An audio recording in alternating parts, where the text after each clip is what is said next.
President Carter, along with his wife Rosalynn, promoted health, human rights, and justice across the globe, all while maintaining a fierce commitment to faith, family, and their Southern roots. For more on Carter's life of impact, here's ABC's David Muir. He was the boy from Georgia, from the small town of Plains to the presidency. My name is Jimmy Carter, and I'm running for president. Growing up on a peanut farm in a home with no running water or electricity, he would forge his own path, an outsider determined to take on a corrupt Washington and to try to turn the page.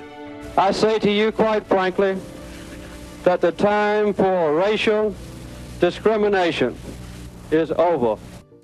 His path to the presidency began in Plains, valedictorian of his high school, graduate of the Naval Academy, and after running the family business, he would turn to politics. In 1970, Carter was elected governor. But so unknown nationally, when he came onto the game show What's My Line, no one knew who he was. Is this anything to do with the world of fashion? No. 2 down, 8 to go, Donna. Yet in 1976, there was a hunger in this country for his plain-spoken promise to be honest with the American people. My name's Jimmy Carter. I'm from Georgia. Yes, I'll be the next president. And this outsider would become the Democratic nominee. As a candidate and as a president, I'll never tell a lie. After Richard Nixon's scandals and Gerald Ford's controversial pardon, voters were drawn to this new face with a post-Watergate message. Carter's campaign fueled in part by rock and roll. I want to introduce to you the great Allman Brothers. He would later count Bob Dylan and Willie Nelson among his best friends. And it would all help launch a relative unknown to victory. ABC now projects Carter is the winner with 272 electoral votes. Wow, look at that. He said he was surprised the first time he heard the words, President Carter. It was kind of a shock to me, but I felt ready for it and prepared for it.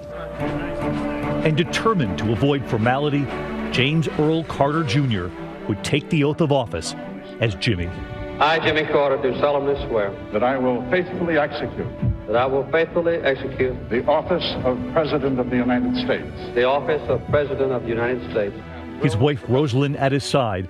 They married when he was 21, fresh from the Naval Academy. She was 18. And during his improbable journey, Carter's advisors would call Rosalynn his secret weapon. I look forward to consulting closely with him on a regular basis. On Inauguration Day, he and the First Lady would leave the limo behind. They wanted to walk the parade. And this is more like it was in the old days. The time had come to sign the peace. Human rights would drive his foreign policy. He helped forge an historic peace agreement between Israel and Egypt, which still stands today. I'm so proud of both of you. God bless you. Ahead of his time, he was the first president to warn of climate change, installing solar panels on the White House. But the setbacks at home, rising inflation, growing gas lines, would wear on the American people. Good evening.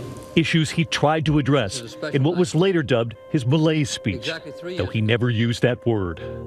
It is a crisis that strikes at the very heart and soul and spirit of our national will. And Carter would soon face another crisis. After Iranian militants seized American hostages at the U.S. Embassy in Tehran, the president seemed powerless. The American hostages were blindfolded, handcuffed, and marched out on the U.S. Embassy's front steps by the revolutionary students. My thoughts and my prayers for our hostages in Iran are as though they were my own sons and daughters. An American rescue mission failed, and Carter would lose to Ronald Reagan. The president, we hear, is preparing his own concession statement. What we may have at the end of all of this is the biggest landslide we've seen in years. And after 444 days that gripped the country, the Iranians released the American hostages on the same day Jimmy Carter left the White House. ABC cameras were with him in those final hours when the release became reality. Right on, man. That's great. That's great. I think that was the happiest day that I've ever had. Not in laying down the burdens of the presidency, which I did not want to do, but in just knowing that those hostages were free. Carter was just 56 when he left the White House, unsure how he would define his future. We didn't know what we were going to do the rest of our lives, and we decided to take on projects that no one else wanted to do. But Carter would redefine the modern post-presidency. He worked with Habitat for Humanity. And through the Carter Center, he traveled the world with Rosalynn to eradicate disease, monitor elections, and to promote human rights. All work that won the former president the Nobel Peace Prize in 2002. We can choose to alleviate suffering. We can choose to work together for peace. He would famously travel commercial, I love you, Jimmy Carter. shaking hands with passengers.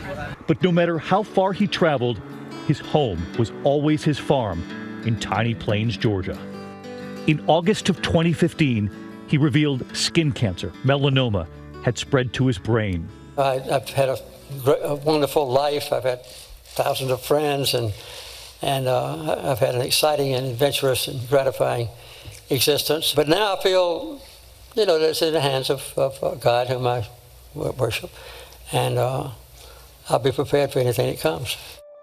But his faith and his strength would carry him through, and crowds would still line up at the tiny Baptist church in Plains, Georgia, for the former president, where he would return to teach Sunday school, just as he had for decades. Let them know what Christ means to you. Those lines a poignant tribute to a president who may be most admired for what he did after he left office.